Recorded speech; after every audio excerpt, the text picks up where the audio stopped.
Hello and welcome. I'm Ijoma Onyato. Tonight, Vice President Yemi Osinbajo confirms President Buhari will be back in the country on Sunday after his 10-day leave. Members of the House of Representatives bicker over the implementation of the federal government's 500 billion naira social intervention fund. The National Economic Council says 5 states have so far completed the process for accessing the new 90 billion naira bailout for states. And British Member of Parliament Joe Cox dies after being stabbed and shot at in an attack that's led to temporary suspension of a European referendum campaign. And on business news tonight, IMF welcomes the central bank's decision for a flexible forex policy. And in sports news, tennis legend Nduka Odizo advocates aggressive discovery of young talent if Nigeria must excel in international tournaments. From Abuja, I'm Gloria Umezuike. Federal government to offset electricity bills owed distribution companies by ministries, departments and agencies.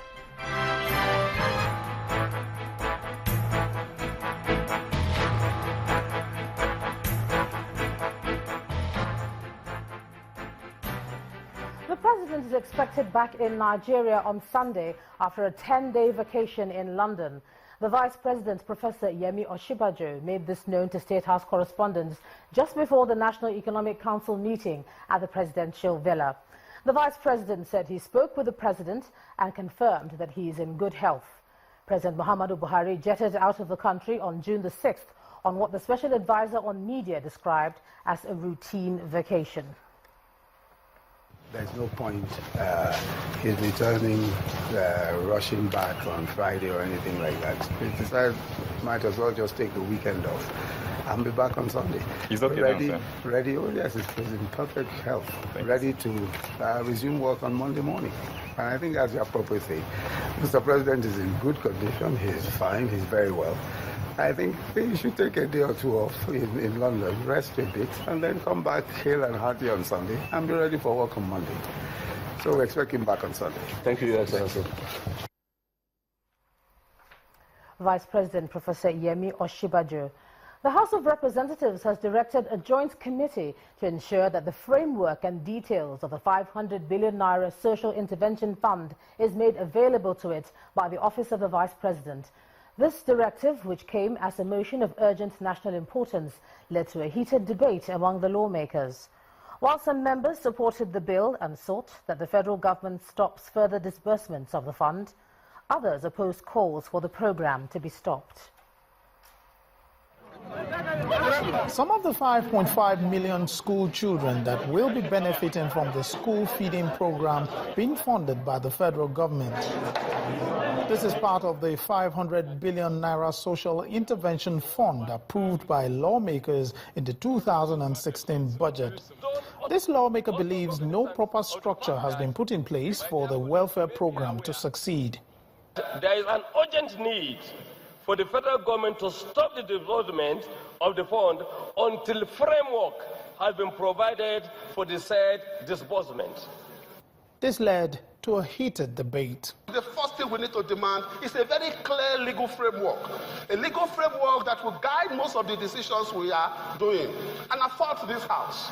I fault this House because, first and foremost, we should have known that there was no legal framework before we even released those specific amount of money. We have the legal framework right in this House. Nobody should play politics with that intervention. The government has a good intention. It should be allowed. We should not play politics with it. The framework is right in the House of Representatives. The Speaker of the House also added this view. What he's asking for is the framework for the implementation of this. But the budget itself is very clear as to what that money is intended to achieve.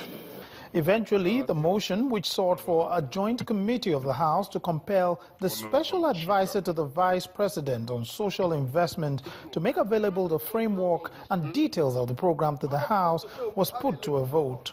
So I put a question. Those in favor of the motion as moved, say aye. Those against it, say nay. The ayes have it. The House has mandated the committees on legislative, budget and research and poverty alleviation to immediately take action on this matter and report back to the House within the next 3 weeks. Lanre Lasisi, Channels Television News.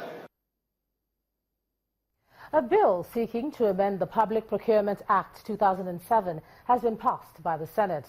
In a report presented by Senator Joshua Darie, the Senate advocates the use of local content in the public procurement process, as well as a 25% mobilization fund for contractors. The bill also seeks to remove the powers of the Federal Executive Council to solely award contracts. Now, professionals in the country have called on the President to ensure that his policies promote a conducive environment for businesses to thrive. Security as well as constitution review were also discussed at the 3rd Public Interest Symposium at the Lagos Island Club in Lagos, southwest Nigeria. Our correspondent Oreoluwa Shonibare reports. It's the 3rd edition of the Public Interest Symposium at the Island Club in Lagos, southwest Nigeria. In traffic, we also encountered professionals from all walks of life talk about the state of the country. The first guest speaker is the Managing Director of Financial Derivatives, Mr. Bismarck Orane. When the misery index deteriorates consistently for 2 quarters, the favorable ratings of that, whatever administration you have, suffers severely. And if it continues further, the chances of a peaceful election in which the incumbent remains in power are always remote. Next is the editor-in-chief of the Guardian newspapers, Mr. Debo Adeshina. For him, before any meaningful progress can be made, the document that binds Nigeria as an entity must be reviewed. The consensus in Nigeria today is that the 1999 Constitution in operation is thoroughly flawed and should be substantially amended, if not completely replaced, to cater for the good governance and well-being of Nigerians. This is true. Nigeria is not making progress on that Constitution. Injustice reigns and agitations for a redress grow louder by the day. Nigeria, therefore, as it is, remains a lie, and to make the country a truth is the job Buhari has been given. For the chairman of Island Club, there is no better time to talk about these issues than now. The speakers are in agreement that he has come at the right time, but that there is a lot of work as a result of all we have gone through in the past, and that at the end of the day, he has to take enough courage and determination to attack the real issues that will take us to where we are going. Ideas collated at fora like this can be of immense help to support the government in achieving its goal. Oreoluwa Shonibare, Channels Television News. The national leadership of the Nigeria Labour Congress and the Nigerian Union of Teachers have held an extensive peace meeting with the Oyo State Governor Abiola Ajimobi, aimed at resolving the dispute that culminated in the ongoing industrial action by the workers. The NLC was led to the talks by the Deputy President of the Union, Comrade Peters Adeyemi. However, members of the Labour Union took to the streets in a peaceful protest.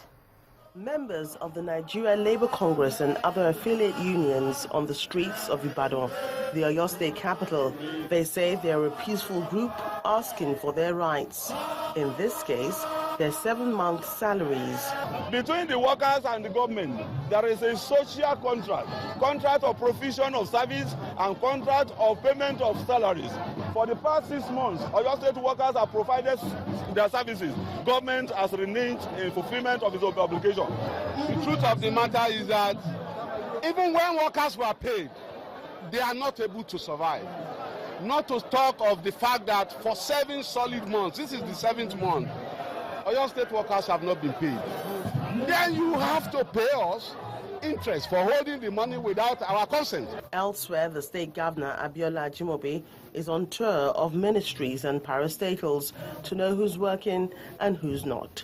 He insists that the government needs the workers' cooperation. I've said it before, modern day development is driven by education, is driven by engagement, by consultation. It's not driven by thuggery. It's not driven by strike. is driven by people working and contributing, productivity, education. That's what drives development. Now that the Labour Union insists its members must get paid, it remains to be seen for how long the face-off will continue, as states elsewhere are already finding solutions to their financial challenges.